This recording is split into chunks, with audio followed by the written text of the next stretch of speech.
Hi, everybody. It's been a long time since we've been together. And for those that may be new to the meeting, my name is Carol Moss. I'm your first vice chair, and I line up the speakers that we are going to have for you tonight. We do have a packed agenda, and I do want to just mention a couple things. First of all, going back to the Corp Commission, a lot of people don't understand the $5 is what is needed for them to get their clean election campaign funds. So they're already on the ballot, but what you're giving them is the opportunity to unlock the vault to get their money so they can start their campaigning with signs, ads, and so forth. There's two parts to it. It's primary and it's the general election. So the primary is going to be August 4th. So we don't have much time for them to get the word out between now and August 4th unless you give them their $5 either online or on Saturday, like Nancy said, by going to the office. This is the last money you will ever give to them because that's all they can take. So I strongly urge any registered voter in Arizona, this is a state race, all they have to be is a registered voter, not party affiliated, in order to give a $5 donation, okay?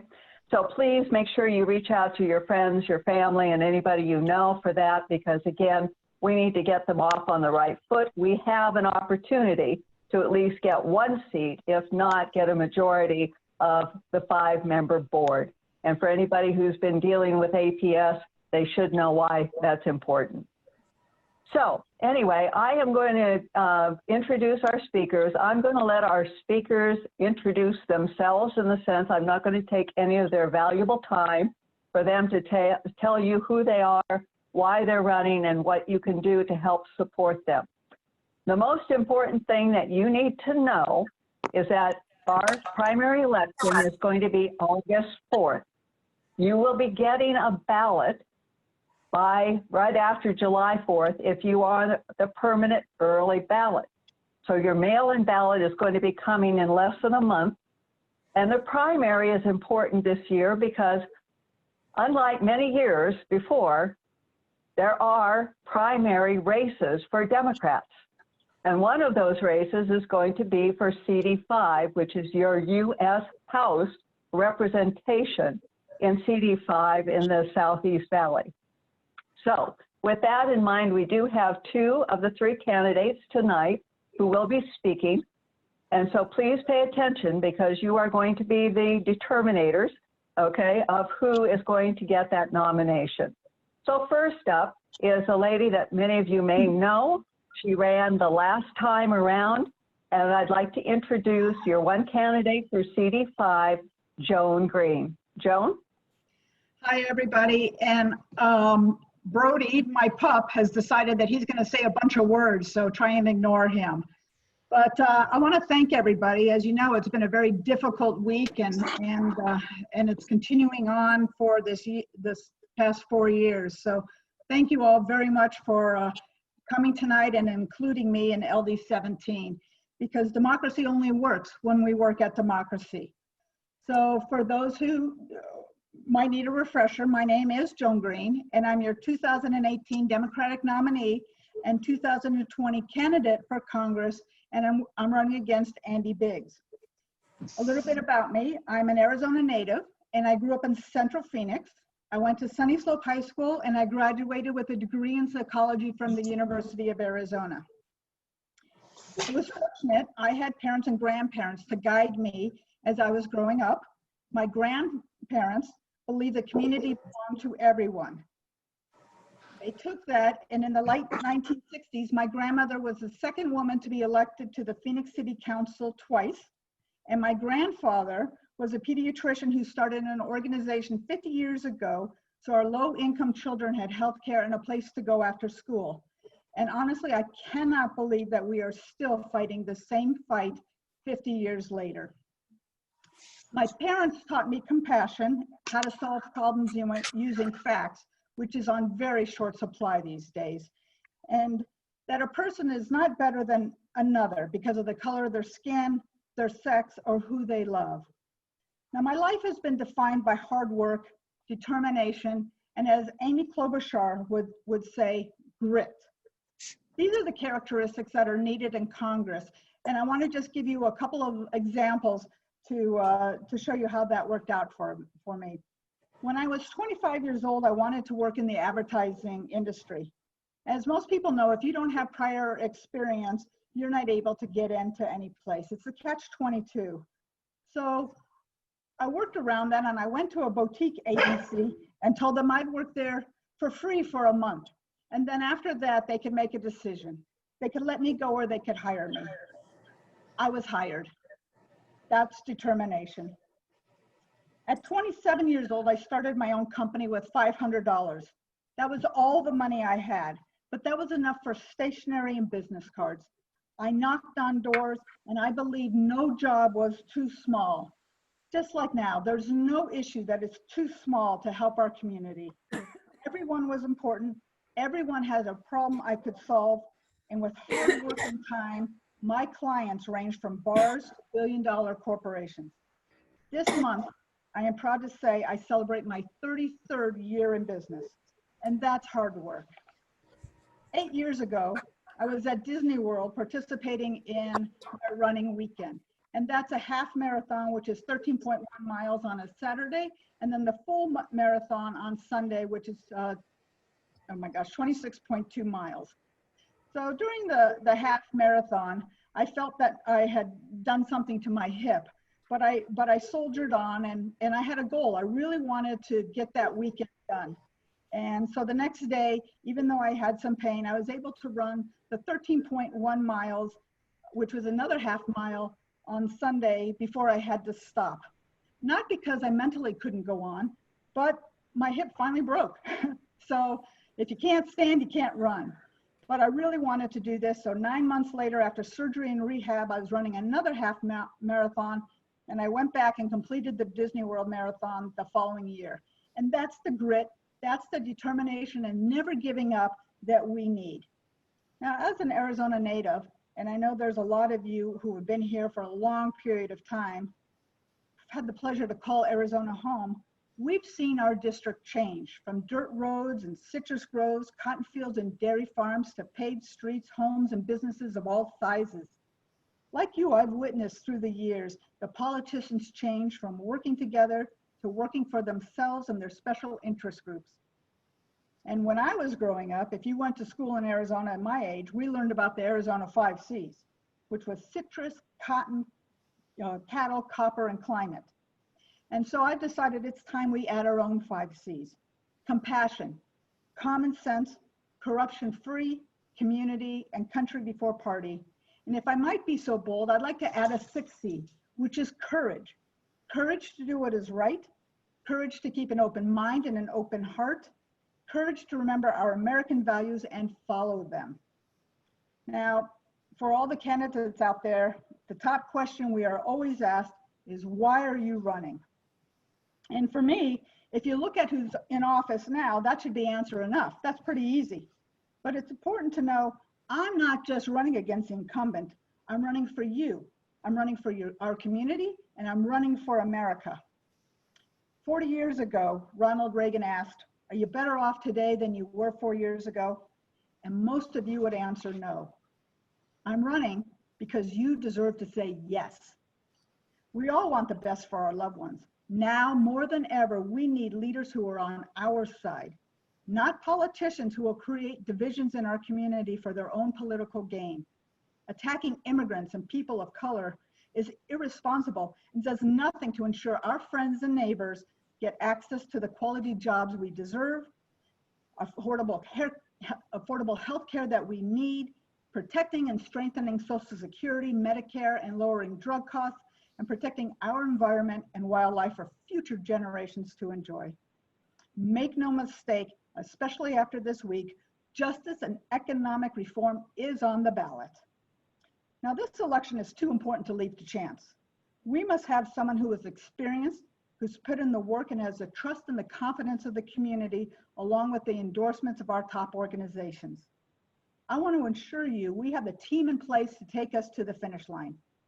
Our campaign has both the name recognition locally and nationally, the infrastructure, over 200 ambassadors and growing every day, the confidence and trust of the community from every political party. We bring 127,027 voters from last cycle and the endorsements of a wide variety of organizations.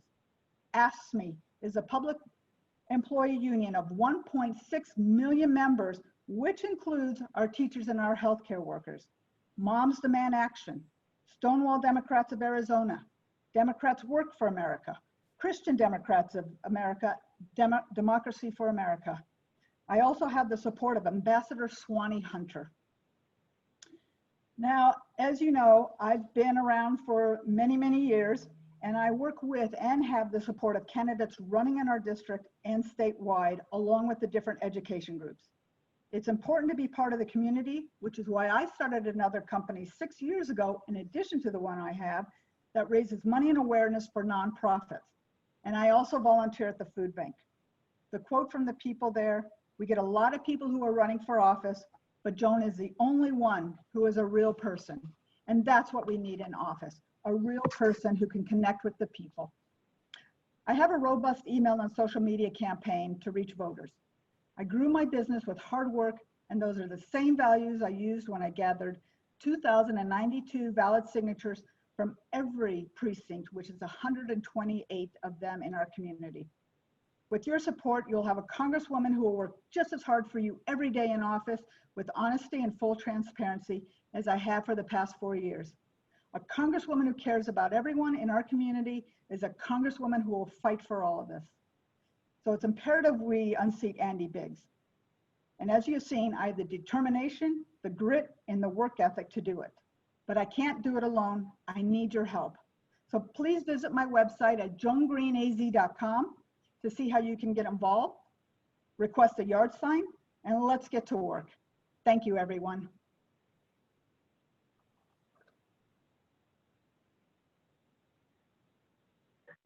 Do we have any questions? We could take one question.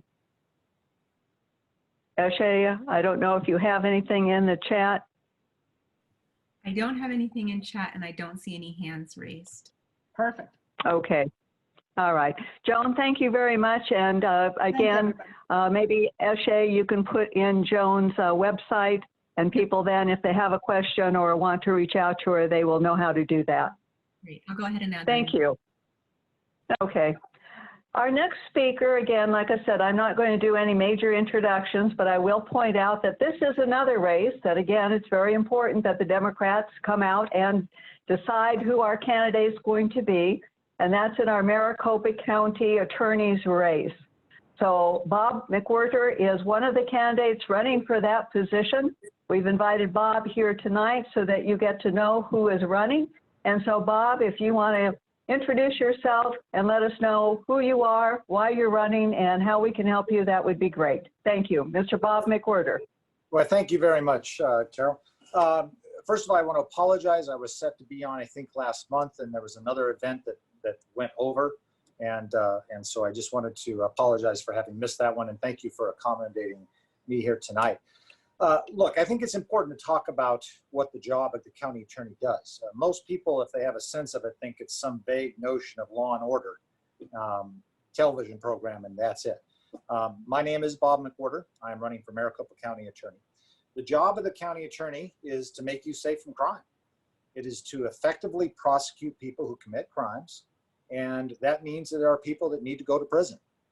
And that is part of the job. That's the job description. Now, that being said, mass incarceration does not make us safe from crime. The criminalization of addiction and mental health problems do not make us safe from crime. They're bad policy and they're abuse of the taxpayers. We have an opportunity here to win this seat. And basically it's because, along with people with our progressive values, the fiscal conservatives are on this. They know that the amount we spend, that $1.1 billion a year that this state spends on the Department of Corrections, is a waste. And we can do much better with that. We spend about $26,000 a year on average for a person who's an inmate. We only spend $3,400 per pupil for the children that we educate in our schools. That is crazy. That's bad policy. And It is the Maricopa County Attorney more than any other prosecutorial office in the state that has the ability to affect that. This is an office of over 1,000 employees. It covers 62 to 64% of all people that go to the Department of Corrections come out of Maricopa County Attorney's Office. It also has things from the Maricopa County Review Board, representation, to civil parts of representing Board of Supervisors and compliance, a range of civil functions. But the main function, of course, is the prosecution of crime. As for me, I grew up in the Valley here. I went to Marcos de Niza High School for high school. I then went to ASU for college. After I graduated early from college, and I went to Peru, where I taught school in a Catholic school in a slum outside of Lima, where I taught special education. These were little kids who had been brain damaged from a lack of water or food when they were babies, and it affected their cognitive abilities. And those are the kids that I worked with for a year, and that's where I became fluent in Spanish. After that, I came back and I went to law school and did well there, and I got a clerkship with Justice Stanley Feldman on the Arizona Supreme Court. Far and away the best justice and most progressive justice we've ever had in this state. Worked on many of the most important opinions coming out for Justice Feldman. At that point, I had a choice. I could have gone to a big law firm where I could make a lot of money. Instead, I chose to go to the Federal Public Defender's Office, where for 17 years, I represented the most marginalized people in society.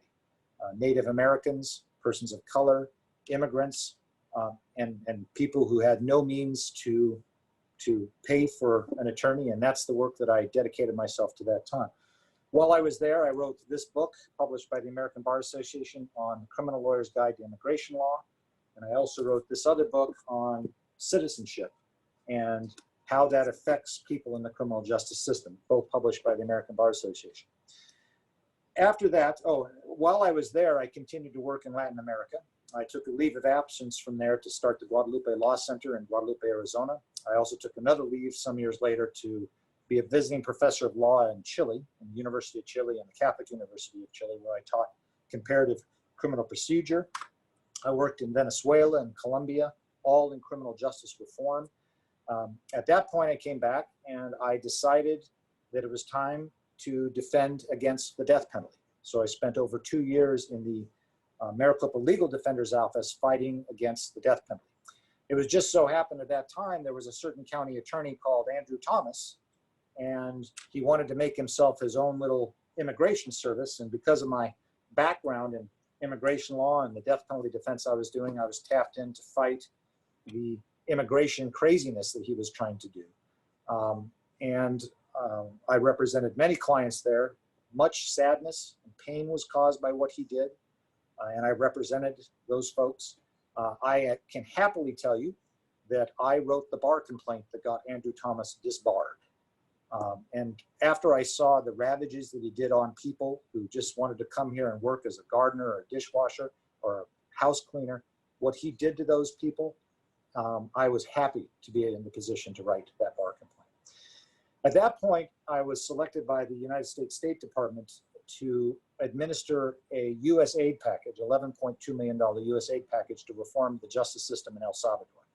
I spent a year there working with the courts, the police, the prosecutors, defense attorneys, and the Supreme Court of El Salvador to implement criminal justice reform.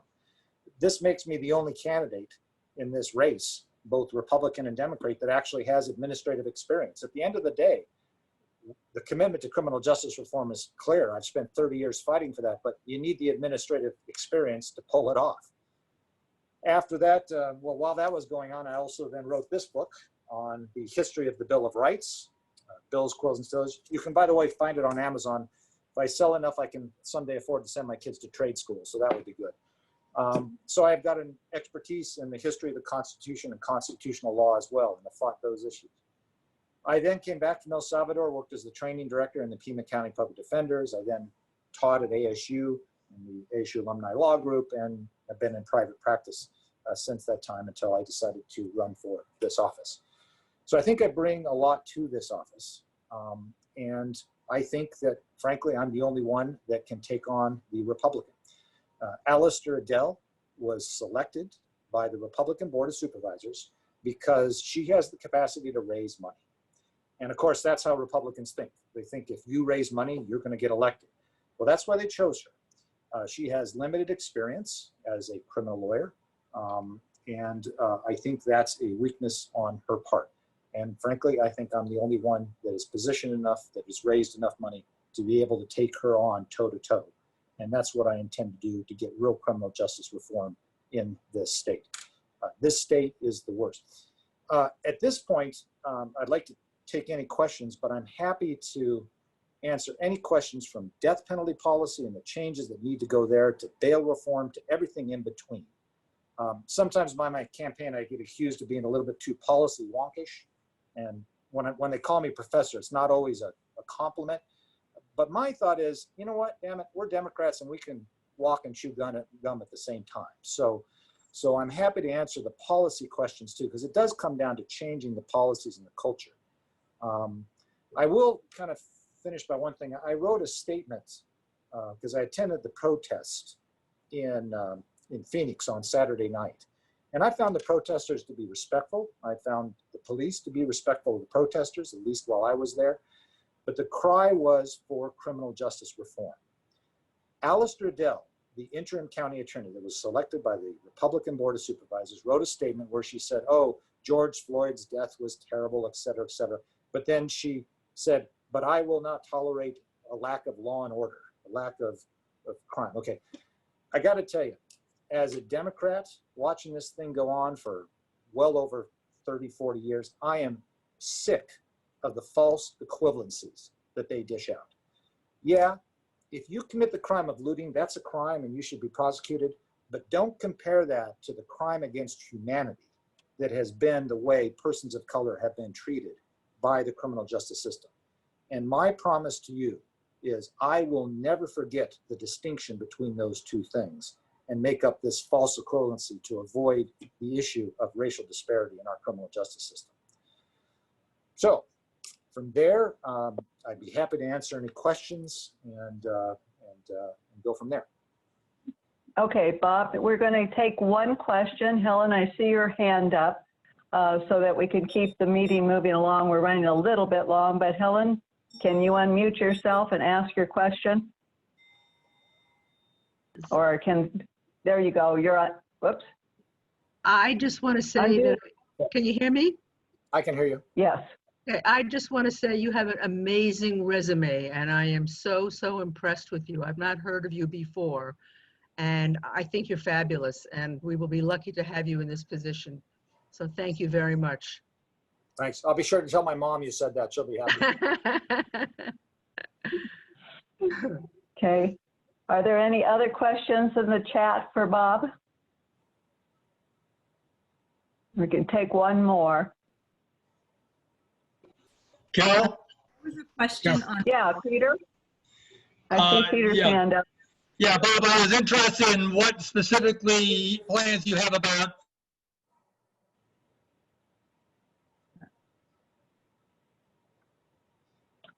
I can't hear the question. Did we lose you? I think Peter froze, but there was a question in the chat that came directly to me that asked about endorsements. Endorsements? Oh, do you have any endorsements, Bob, from any groups or at this point? At this point, Barbara Rodriguez Mundell, who was the chief judge at the time during Andrew Thomas, who he was downright persecuting for doing her job, has endorsed me. We're a little early for a lot of these endorsements, but I think that's pretty much all I can talk about right now. So yeah, this is a primary. So again, we still have to select our standard bearer, which is why you will be voting on August 4th to decide who the candidate will be for the general election in the fall for Maricopa County Attorney.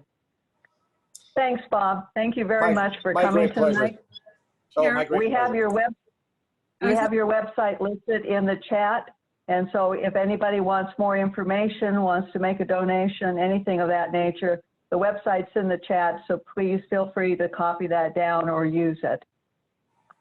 Thank you. All and right. By the way, call me anytime with any questions. I love policy. Will do. Thanks, Bob. All right. Now we're going to move on to our second of the third candidates running for CD5. and that is Mr. John Ireland. And John, I'm going to let you do the same. Introduce yourself, give us some background and why you're running for this position. Thank you. John Ireland. You unmute myself here. Thank you all for allowing me to come speak tonight. My name's John Ireland. I'm running against Andy Biggs for the 5th Congressional District seat. It's been a crazy year campaigning, to be sure. It's been a crazy year to be a teacher, to be an artist, to be a candidate. And there's just a few brief points I'd like to touch on tonight specifically. Myself, my campaign, and looking forward into the future of this country specifically. First, I'm a music teacher. I worked in Gilbert, Queen Creek, and Mesa Public Schools, in their schools. I grew up in District 5, in Gilbert, and I live in Chandler now. I love the state of Arizona, anything from kayaking, hiking. We have a cabin. My family has a cabin up north in the White Mountains, and Arizona just has a little bit of everything for me here. So I love this state, I love my country, and it's the primary reason why I'm running. I'm running to make necessary changes in our communities that we need.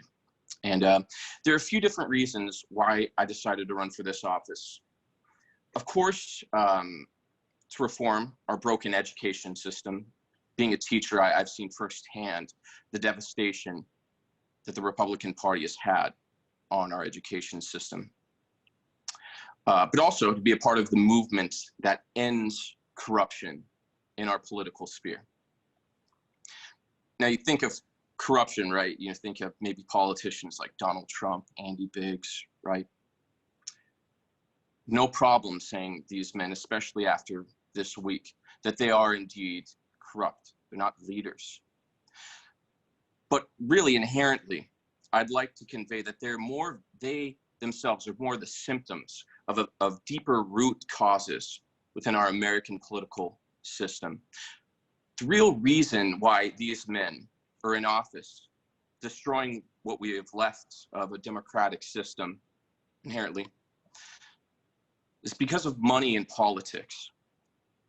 I'm kind of going to go through some of those things here tonight just briefly, but corporate money is plaguing our political system, especially after the 2010 Supreme Court vote, allowing corporate money, unlimited amounts of corporate money in our system.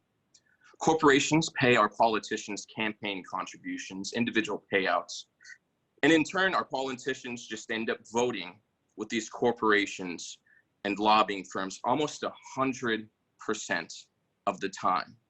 Now, sometimes, these things have almost ineffectual causes, but when it comes to the NRA, when it comes to the oil companies, we've got big problems for these conflicts of interest.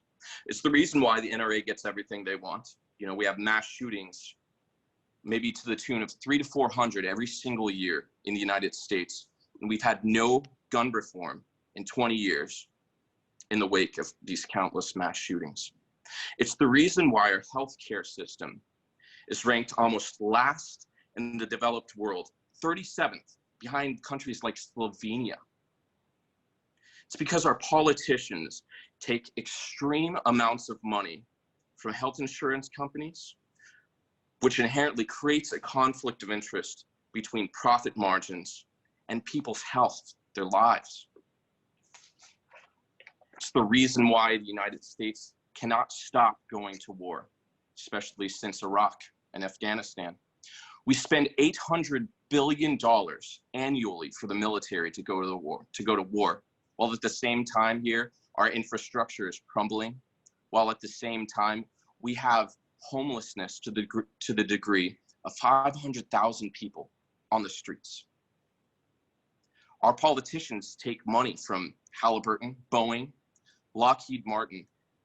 These corporations lobby our government heavily to get involved in other conflicts in the world. We're in 8 different wars right now. And inherently with George Bush and the Iraq War, Dick Cheney's relationship with Halliburton was the initial cause of the start of that war. I mean, I could really go on as to whether or not, looking issue by issue, where we see corporations taking more and more money to give to our politicians, whether it be in climate change, their relationship to the oil companies, the banks, and market manipulation, big business and corporations lobbying the government to lower wages or keep them very low. Every major issue that we have in the United States, major issue that has not been solved, is due to politicians taking corporate money, stopping them from fighting for our people in lieu of corporate profit. Lastly, I'm just going to say here that you're going to know a politician by where they get their money. You can go to OpenSecrets.com and see where every single politician running for federal office gets their money from. My campaign is only taking small dollar donations, no corporate money, just out of principle. We're one of the only candidates in the state of Arizona doing so. My campaign, we're fighting for, in conjunction with getting money out of politics. Racial equality, LGBTQ rights, Medicare for all, public college, ending war, and getting our teachers in this state $70,000 in annual pay, which they desperately need here in Arizona. We're 50th in the nation when it comes to teachers' pay. Now, just to briefly touch on some current issues that, current events that have been going on, I'm deeply troubled by the death of George Floyd. In this time, when we see an extreme lack of leadership in the White House, we need leadership elsewhere who offer policy solutions to these events that don't just stoke the tensions between our people. Here are 5 different solutions that I have on policing and law enforcement that I believe we could invest in to change policing in this country forever. First one is the demilitarization of police. Second, implementing body cameras on every policeman in their active line of duty. 3, community oversight and representation. I know we were talking earlier about having members of the community go to these police stations. This should be just a part of the process. This isn't something that we should just extracurricularly have to do, but I support it. 4th, heavy investment in de-escalation training. Right now, if you look at all these protests that are going on, you see time and time again, any video, even in Phoenix, just from a couple nights ago, they were shooting tear gas at people. These police officers, whether or not they're hardly even trained at all, depending on the state, they're not trained in de-escalation tactics, and that's something that we need to invest in. 5th, finally, limiting the use of force, restructuring different levels of law enforcement. So people like George Floyd, we're not having men with nightsticks and guns and pepper spray go after a man for a forgery ticket. It doesn't make any sense. And in these trying times, we need leaders, not puppets, strong moral examples, not iron fists, an intelligent representation, not partisan tribalism. Thank you so much for your time. I'll take any questions now, if you have any. Thank you, John. Do you want to give us your website? So in case we don't have any questions, if people want to follow up, oh, it's in the chat. So yeah, it's in the chat right there. Okay. Any questions? We can take one.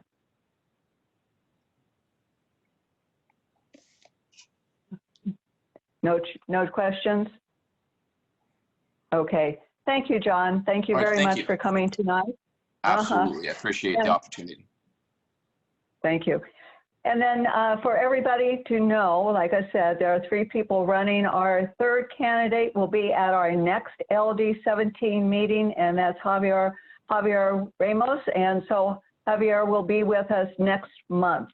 So please come back and get educated so that you know who to vote for, and let's get one of these people into Congress. We need to get rid of Andy Biggs. Absolutely. All right. Thank you very much. Now we're going to turn to a little bit more local. in the sense of we need to, as President Obama said, we need to go up and down the ticket, because it does depend very much on what our local candidates do everywhere from the city on up to the district, to the legislature, to the county, to the state, as well as at the federal level. They all play a part in how we are governed and our rules and regulations. So tonight we have a lady who is running for Gilbert mayor. I know many of you may not live in Gilbert, but we do have citizens in LD17, voters in LD17 who do live in Gilbert. And we wanted to make sure you were aware of this mayoral race. So it's my honor and privilege to introduce Lynne King-Smith, who is running for the mayor of Gilbert. Lynne? Thank you, Carol. I am Lynne King-Smith. I'm running for mayor here in Gilbert. And if you don't live in Gilbert, my guess is you know people who do, and you can help us spread the word. You know, I went to the Women's March the day after Donald Trump was elected, and I'd never marched before in my life. And I just found it compelling to be there. And I had this need to get on the plane, and it was in the middle of a business trip. It was about my third stop on a 4-stop business trip. And standing there, that trip really changed me. I had a conversation with a Trump supporter in the lobby of the hotel who walked up to me and apologized for the way his candidate treats women, and understood why I was doing what I was doing. And aside from that, they spoke to us that day and they said, if you want to make change, run for office. And at that moment, there was no possible way I could run for office. I was knee deep in a business that I ended up selling last fall. So things have changed since then.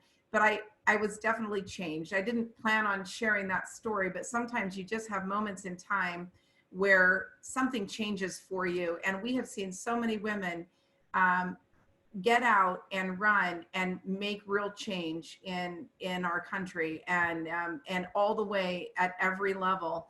And it's really very key. So thanks so much for having me tonight. And it's a strange time to be here. We're in the midst of one of the most critical and difficult times that our nation has seen in most of our lifetimes. The murder of George Floyd while he was in police custody has made dealing with a global pandemic take a second base, not to mention our economic decline that we're in right now. And what I'm finding is that many of us are now facing the fatigue and the stress and the anxiety that so many of our citizens across the state and in our area and the country live with every day. And we're just now facing that and really feeling that.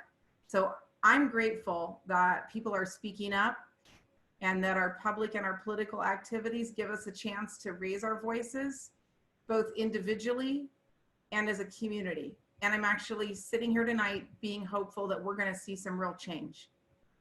So I'm running for Gilbert, mayor, acutely aware of how critical local leadership is right now more than any other time. Mayors are on the front lines of leadership in our cities and towns. And you often don't think about that until there's a crisis, and all of a sudden there's a national spotlight on a mayor in a particular city, and you think, you know, I hope they were ready for that. I hope they're the right person in that role.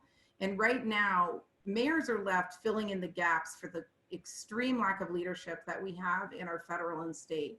And it's the mayors who are connecting with their communities and have the opportunity to speak up and to lead. So I'm stepping into this race, not knowing any of that was going to happen when I made the decision to run. I'm not a politician. I wasn't recruited by anybody. I don't view this as a next step in my political career.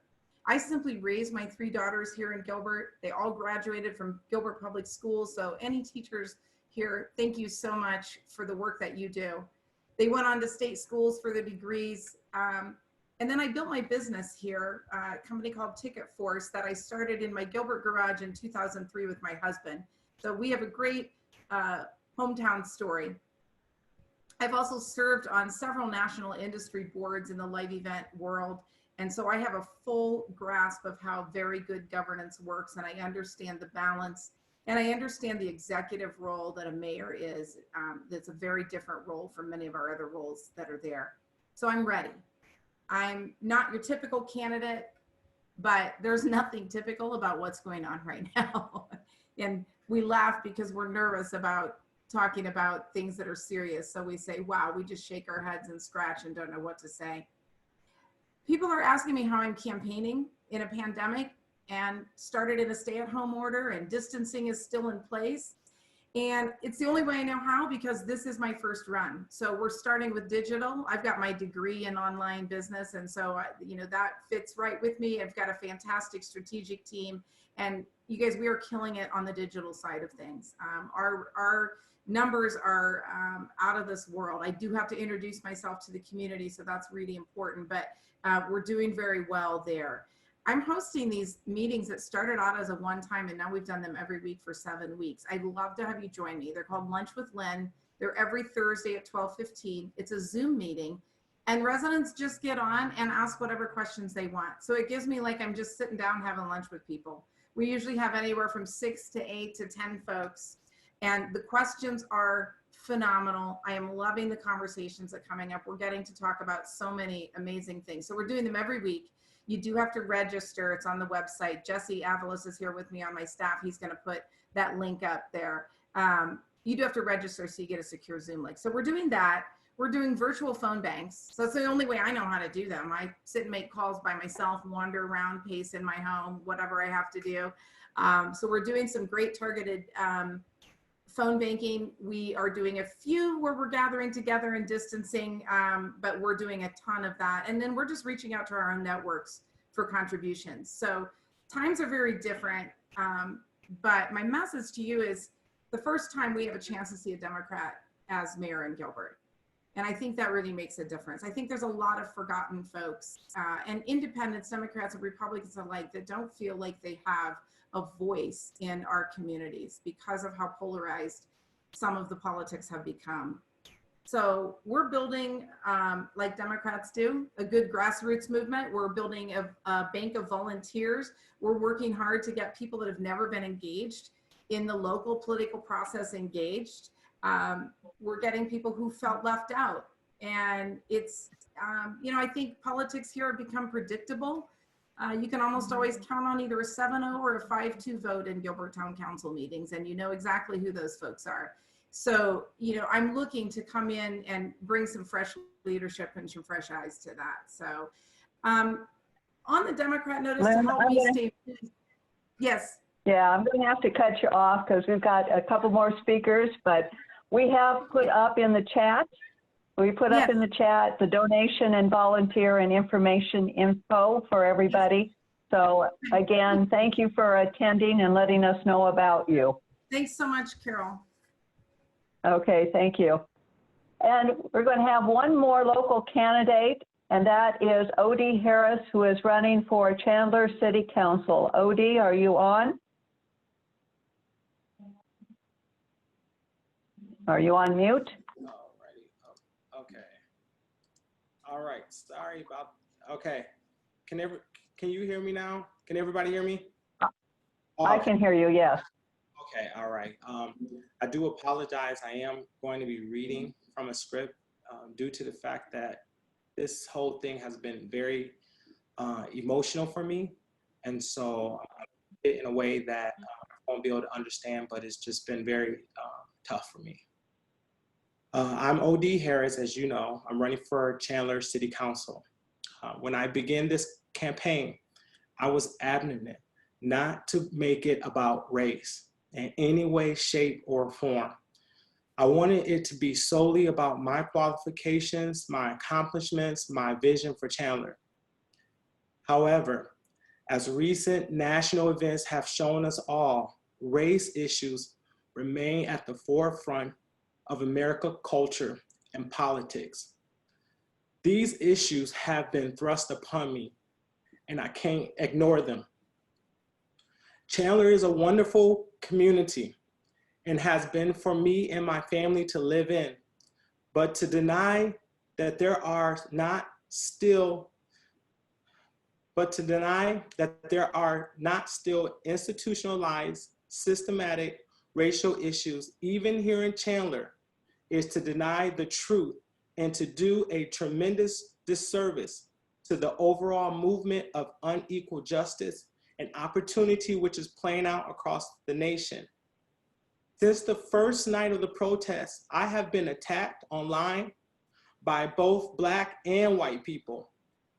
Many Black people demanded that I, as a Black leader, lash out against our local, state, and national leaders with the same anger, passion, and heartbreak that was, the same anger, passion, and heartbreak that we as a community deal with every time this happened in America. They lashed out against my significant other for trying to widen the conversation to other important issues that Black community faces instead of acting out in rage. I've had white people blaming me for looting that was going on in Phoenix and using the same old racial rhetoric as evidence that I'm unfit to be a council member.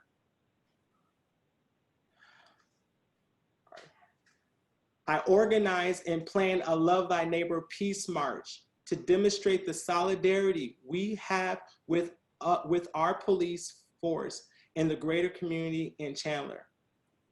I canceled this march. I canceled this same march after seeing the looting taking place in our backyard of Scottsdale, knowing we couldn't control bad actors and making the heartbreaking decision that a public show of peace and unity could possibly be threatened and turn bad for our city. I then had to hand out the lunches that was donated for the march to the homeless. I have been talking with Black leaders across Chandler, Phoenix, and America regarding political and social tactics to end the violence and increase positive and lasting change in policy. I have been calling on all protesters wherever to remain peaceful and abide by curfews on social media, by phone conversations, and sharing information with our police about bad actors, working with them every step of the way. I am currently organizing a larger coordinated and mindful response that I can't make public yet. It will be peaceful. It will be thoughtful and pragmatic. It will be inclusive, and it will be the best interest of Chandler and our marginalized communities. Phrases like systematic and institutionalized racism being thrown around in the media lose their meaning and their power when they are not acted upon.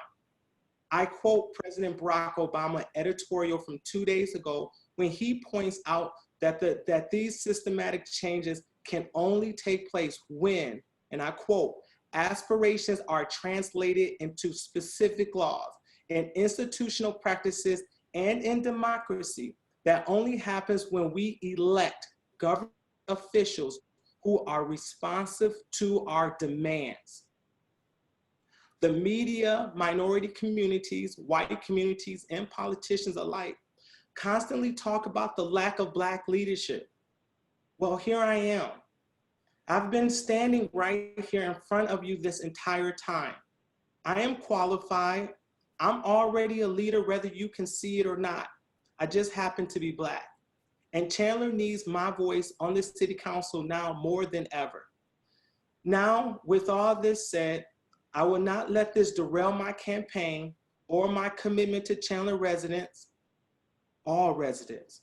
3 issues that I think can immediately address many of these issues of our Chandler residents: neighborhood improvement, property values and resources, individual resources, local, state, and federal resources, equitable allocation of them to protect all of our neighborhoods, education, one-to-one access for computers and internet, and greater public-private partnerships in this pursuit, and continue teacher and staff training for mental health and wellness, COVID recovery, ensuring equitable distribution of the $29.1 million from the CARES money that Chandler recently received. I'm almost. If you would like, as we talked about earlier, if you would like to give money to a Black life, give it to this one. Then we can change this institution in Chandler, which then I can impact 263,000 lives. With that being said, I would like to take 10 seconds of your time so we can honor George Floyd.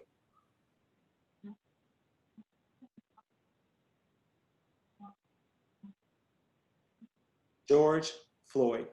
Thank you for listening. Thank you, Odie. Thank you very much. Because we are running a little bit late, I am going to have to move along. Odie, if you have your website or contact information, please put it in the chat so that we can make sure we outreach. And thank you very much, and our hearts are with you. It's a difficult time, I can only imagine. Thank you. All right, and now we're going to turn the meeting over to our local candidates for the legislature. We are, looking at our current incumbent, Representative Jennifer Pawlik in the Arizona State House, and we're looking at our candidate to flip the Senate here for LD 17, AJ Kurdoglu. So folks, take it away, and I'll let you go ahead and present separately or together, however you'd like. Thank you, and I'm going to do my best to be as concise as possible. Like Odie said, I do have a statement prepared, and I'm going to try to look at you and refer to my notes because I have so much to say. I want to start by thanking you for your time, your contributions, and your emotional support. And tonight I'd like to discuss criminal justice reform. Our current system impacts more people of color and people living in poverty. Our mandatory minimum sentencing and truth in sentencing laws break up families and again impact more families that are Black, Latino, and Native. The police brutality that we've seen this past week is unacceptable. People of color should not fear harm or death when they are going about doing everyday activities like I can do. I know that many people are angry, and rightly so.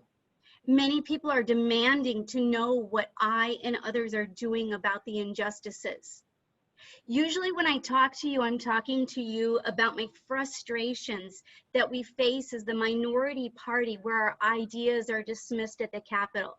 I talk to you about how our bills are not assigned or heard in committees year after year. And you know what? The same is true with the criminal justice reform bills. This past year, I co-sponsored 10 of those bills that did not see the light of day. But it's not about me. This is about the democratic ideals that are ignored year after year, which is precisely why we have to work harder to elect Democrats to our state legislature. Today, the Democratic caucus, both the House and the Senate combined, compelled the governor to order a special session focused on police reform. We did this because we don't have enough votes to have 2/3 of both chambers to call a special session. Our work must be focused on one topic so that we don't have complete chaos. We're proposing 5 bills, 3 of which were proposed this session and not heard. So those 5 bills are investigation of use of deadly force issues outside of the jurisdiction where the police officer serves. Number 2, a police officer database for hiring purposes. So if somebody has a disciplinary issue and they move from one location to another, that can be tracked. De-escalation training through Arizona Post. Limited qualified immunity. And then last but not least, appropriating funding for body cameras. That is the one bill that we voted on the House, and it passed 60-0, but because we closed for COVID-19, the Senate never voted on it. Is there more work to be done? Well, of course, there's so much more work to be done, but this is where we're choosing to start. Representative Reginald Boulding is taking the lead, and we are proud to support his efforts. Now we have to wait to hear for a response from the governor. Perhaps you will take a moment tonight to write to the governor to encourage him to call a special session so that we can focus on police reform right now. I also anticipate that we are going to need a special session to discuss the budgetary impacts of the skinny budget that we passed in May. We're anticipating somewhere between $600 million and $1.5 billion of shortfall. It would be irresponsible for us to reconvene anytime before June 19th to work on this, because we will not have reports from the Department of Revenue that show our TPT or sales tax for March and April. And it would be irresponsible to make decisions before we have the data. In preparation for that session, the Democrats are working in 5 small groups so that we can be prepared to present our own ideas when the time comes.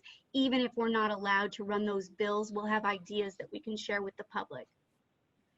2 weeks ago, we were called back into session for 3 days worth of work. We were told that we would meet in committees and that we would be required to wear masks while in committees because we could not social distance. Sure enough, in both of my committees, there was a member who refused to wear a mask.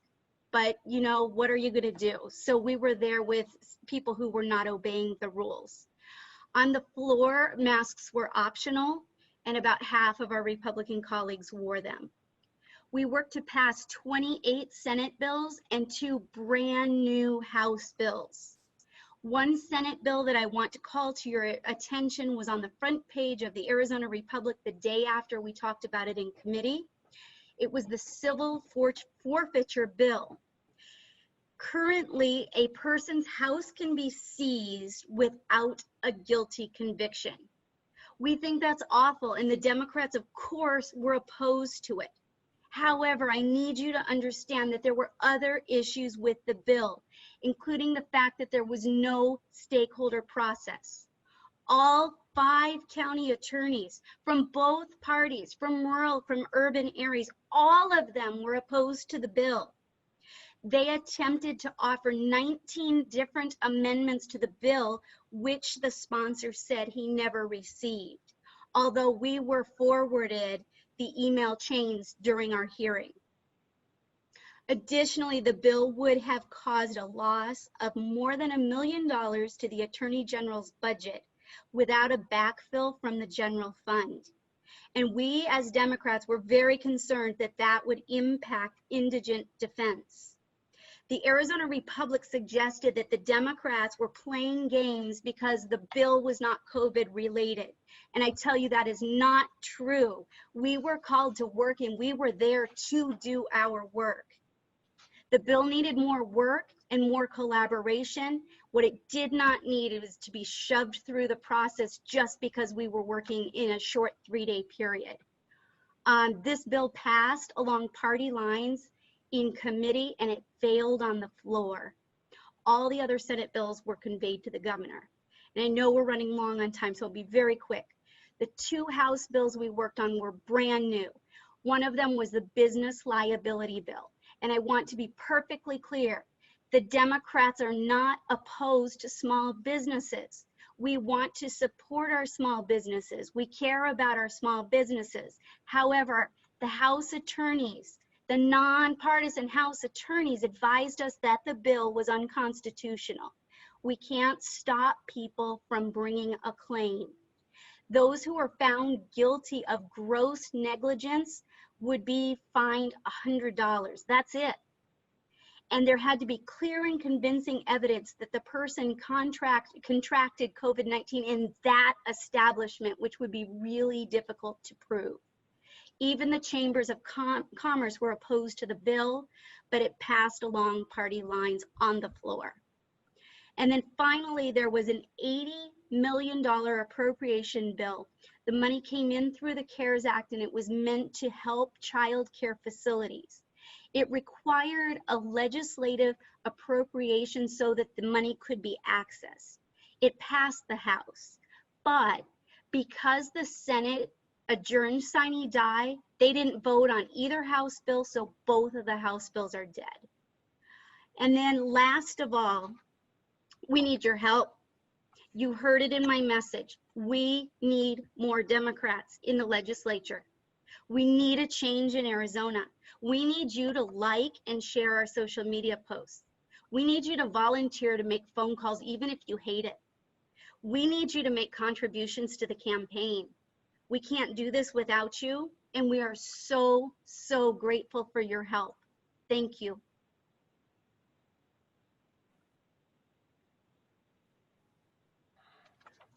Thank you, Jennifer. Thank you for all your hard work and your passion, which shows tonight. And I understand what you're going through. Thank you. Dear friends, amazing members of LD17, you made it. It's almost the end. You know, it's like the 19th inning. If you want to stretch, feel free. I'm so excited to be here, seeing you all. My name is Ajlan. You can call me AJ, of course, and I'm your next state senator. We're going through an unbelievable hard time as a nation. We're fighting with a global pandemic under the management of an inept federal executive branch. And unfortunately, our state government is also very inconsistent. Decisions are not taking place based on science, but you can tell they are based on gut feeling of Doug Busey, and they are very politically motivated. Our state legislature, you heard it, under the GOP majority, the way they handled the business last month, they are not up to the job. They are acting silly, to say the least. And then, of course, our ongoing systematic racism came to the front in an undeniable way. These are dark times. I cannot even understand the pain, the anger, the frustration that our nation's African-American communities, our people of color are feeling. But personally, I'm trying to understand the fear of a mother whose black son is about to start driving. I'm trying to understand the frustration of a father who has to worry about his kids just going through a run in the neighborhood. And I'm trying to understand the heart-wrenching pain a sister, a brother feels when they see their sibling's life abruptly ends under the knees of injustice and racism. I am trying. I cry for those families. I'm feeling and I'm sharing their pain. And I have the utmost, the biggest respect for their strength that they keep carry on in their life. As your friend, your neighbor, your next state senator, my promise to you is I will listen and I will work hard to make our state better, a better place, and find a solution to all of our shared problem. And as a proud first-generation American, I do believe as Americans, we will unite. We will stand shoulder to shoulder to fight racism, and eventually we will crush its ugly head. It will take time. It's going to be tough, but I'm certain that we will reach to the American dream that we all have, the dream that brought me here. I just wanted to share my feelings about this tonight with you all, because before sharing anywhere else, LD17 is my family. I consider you as family, and for this part, I want to thank you for listening to this. On the campaign side, since our last meeting, our campaign is in full throttle. I'm on the phone every day, every single day, to reach out to our neighbors, to ask for their vote and their support. And our message is gaining traction. I'm getting support across the nation. Yes, the nation. As I always say, LD17 is playing an important role. The road to the Democratic majority in state Senate, in the House of Representatives, and the road to the second Democratic US Senator goes through LD17. Therefore, people are donating, people are volunteering, promising to join us on the phone banks from all around the country. I recently received endorsement from 2 national organizations, and Swing Left and Future Now USA, plus our local Teamsters 104 and Planned Parenthood are supporting and endorsing me as well. I am so honored, humbled with the support that I'm getting. And I know you are all saying, AJ, we want to help you. We want to help Jennifer before those guys from California, Florida, and New York do. So no worries, guys. You're getting priority. Here are the ways that you can help us. First, the phone banking. That's the only way we can reach out to people right now. But we heard you, and we are making some changes. We are starting this weekend. We are combining our Saturday, Sunday phone banks into a bigger one. So on Saturday, we're going to make a bigger event and more fun event. We're going to call our neighbors. We will still call them to persuade, but also we are adding more Democrats into the pot so we can all have fun and uplifting conversations. Our campaign will give you individual lists. So if you can finish on Saturday, no worries, no need to worry about that. You will have all week to finish that list. Next Saturday, we'll meet again. Second, if you want really a Democratic majority in the Senate, in the House, please contribute to our campaign. I'm running against J.D. Mesnat, who stood on the way of a better education system, who stood on the way against better healthcare coverage for everyone. I'll give you a quick example.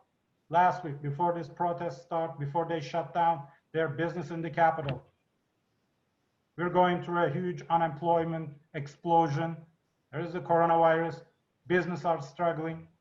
He put a press release. About what? Can you guess it? He talked about redistricting. In the middle of all this, he's talking about redistricting. So if you want to replace him, please support my campaign. Go to voteforaj.com and become monthly donor for the next 6 months.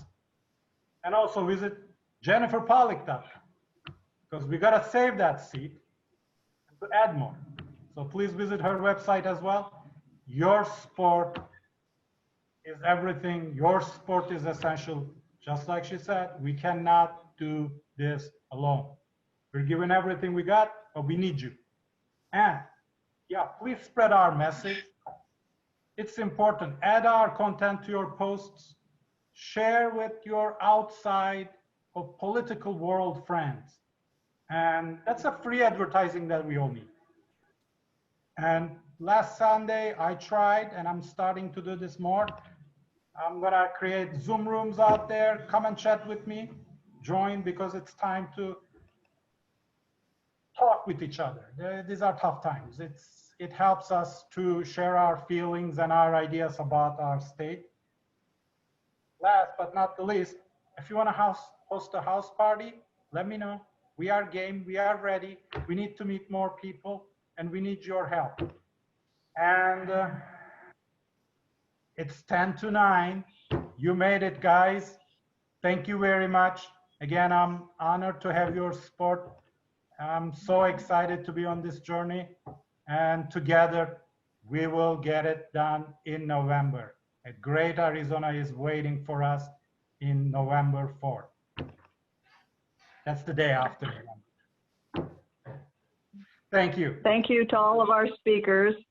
So Nancy, it's back to you for a conclusion of the meeting. So I want to thank all of you for hanging in there, and it's possible our next meeting will go a little bit longer too. We want to make sure we have all our candidates that are involved with the primary, that they've had a chance to talk.